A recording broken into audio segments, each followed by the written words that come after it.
मित्रों, जब भी प्रेम की बात आती है तो सबसे पहले हमारे मन में राधा कृष्ण की प्रेम की कथा याद आती है। परंतु अधिकतर जनमानस के मन में यह सवाल उठता है कि भगवान श्री कृष्ण राधा रानी से बेइंतहा प्रेम करते थे, तो फिर उन्होंने शादी क्यों नहीं की? अगर आपके मन में भी यह सवाल उठता है तो मैं इसका उत्तर कहानी के माध्यम से सुनाने वाला हूँ। भगवान श्री कृष्ण ने राधा रानी से विवाह क्यों नहीं किया? हिंदू धर्म ग्रंथों में इस प्रसंग से जुड़ी कई कथाएं प्रचलित हैं। ऐसा माना जाता है कि राधा कोई और नहीं बल्कि श्री कृष्ण का ही एक रूप थी। स्कंद पुराण की माने तो श्री कृष्ण को आत्मा राम भी कहा जाता है, अर्थात जो अपनी आत्मा में ही रमण करते हुए आनंदित रहता है और उसे आनंद की अनुभूति के लिए किसी अन्य की आवश्यकता नहीं होती। उनकी आत्मा तो राधा ही है, अतः राधा और कृष्ण को कभी अलग नहीं किया जा सकता। तो फिर ऐसे में फिर राधा और श्री कृष्ण का विवाह होना और बिछड़ने का सवाल ही नहीं उठता। श्री कृष्ण ही खुद को दोनों रूपों में प्रकट किया है। यह भगवान का एक मनोरम रूप है। पुराणों में उनके इस रूप को रहस्य, अध्यात्म और दर्शन से जोड़कर देखा गया। वही ब्रह्मा वैवर्त पुराण में वर्णित कथा के अनुसार श्री कृष्ण के साथ राधा गौलोक में रहती थी। एक बार उनकी राधा की अनुपस्थिति में श्री कृष्ण अपनी दूसरी पत्नी बिरजा के साथ घूम रहे थे। तभी राधा आ गई और बिरजा से नाराज होकर वहां से चली गई। श्री कृष्ण के सेवक और मित्र श्रीदामा को राधा का यह व्यवहार ठीक नहीं लगा और वे राधा को भला बुरा कहने लगे। राधा ने क्रोधित होकर श्रीदामा को अगले जन्म में शंखचूर्ण नामक राक्षस बनने का श्राप दिया। इस पर श्रीदामा ने भी उनको पृथ्वी लोक पर मनुष्य रूप में जन्म लेकर 100 वर्ष तक कृष्ण भिक्षु का श्राप दे दिया। राधा को जब श्राप मिला था तब श्री कृष्ण ने उनसे कहा था कि तुम्हारा मनुष्य रूप में जन्म तो होगा, लेकिन तुम सदैव मेरे पास रहोगी। यही कारण था कि राधा और श्री कृष्ण का बचपन में भिक्षु हो गया था।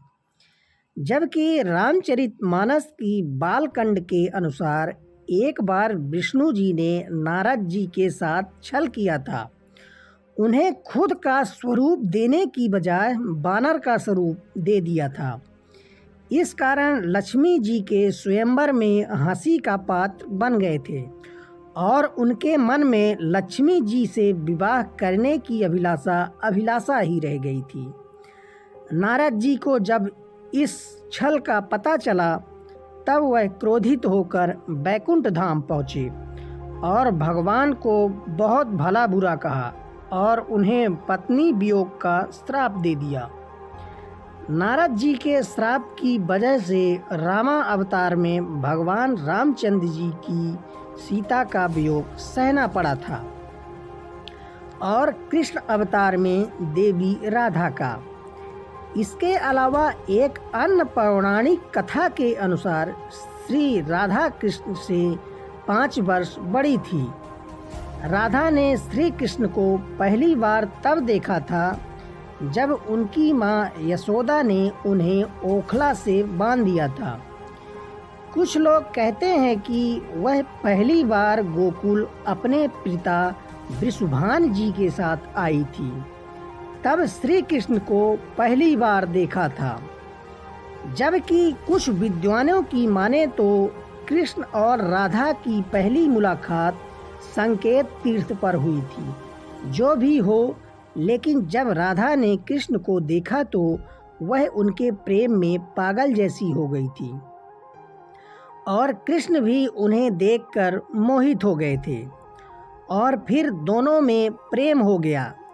ऐसा माना जाता है कि तभी से राधा श्री कृष्ण की मुरली सुनकर बावरी होकर नाचने लगती थी और वह उनसे मिलने के लिए बाहर निकल जाती थी। जब गांव में कृष्ण राधा के प्रेम की चर्चा चल पड़ी तो राधा के समाज के लोगों ने उसका घर से बाहर निकलना बंद करवा दिया। एक दिन श्री कृष्ण ने अपनी माता यशोदा से कहा कि माता, मैं राधा से विवाह करना चाहता हूँ। यह सुनकर यशोदा मैया ने कहा कि राधा तुम्हारे लिए ठीक लड़की नहीं है। पहली बात तो वह तुमसे 12 साल बड़ी है और दूसरा यह कि उसकी मगनी रायायण के साथ पहले से हो चुकी है। वह कंस की सेना में है जो अभी युद्ध लड़ने गया है। जब आएगा तो राधा का उससे विवाह हो जाएगा, इसलिए उससे तुम्हारा विवाह नहीं हो सकता। हम तुम्हारे लिए दूसरी कन्या ढूंढेंगे। लेकिन कृष्ण जिद करने लगे। तभी यशोदा ने नंद बाबा से कहा। कृष्ण ने नंद की भी बात नहीं मानी। तब नंद बाबा कृष्ण को गर्ग ऋषि के पास ले गए। कृष्ण को समझाया कि तुम्हारा जन्म किसी खास लक्ष्य के लिए हुआ है। इसकी भविष्यवाणी भी हो चुकी है कि तुम तारणहार हो। इस संसार में तुम धर्म की स्थापना करोगे। तुम्हारे इस ग्वालन से विवाह नहीं करना चाहिए। तुम्हारा एक खास लक्ष्य है।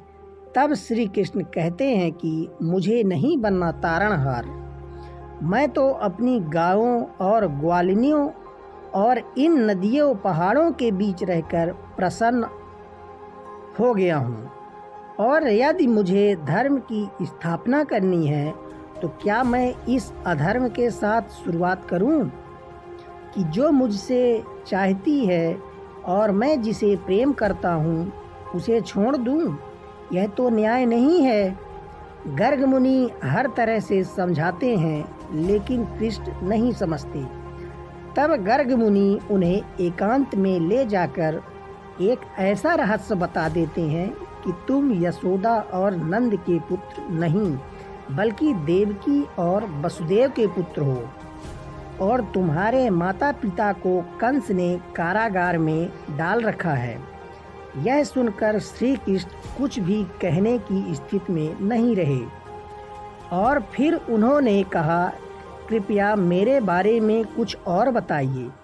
तब गर्ग मुनि ने कहा कि नारद ने तुम्हें पहचान लिया है और तुमने अपने सभी गुणों को प्रकट कर दिया है।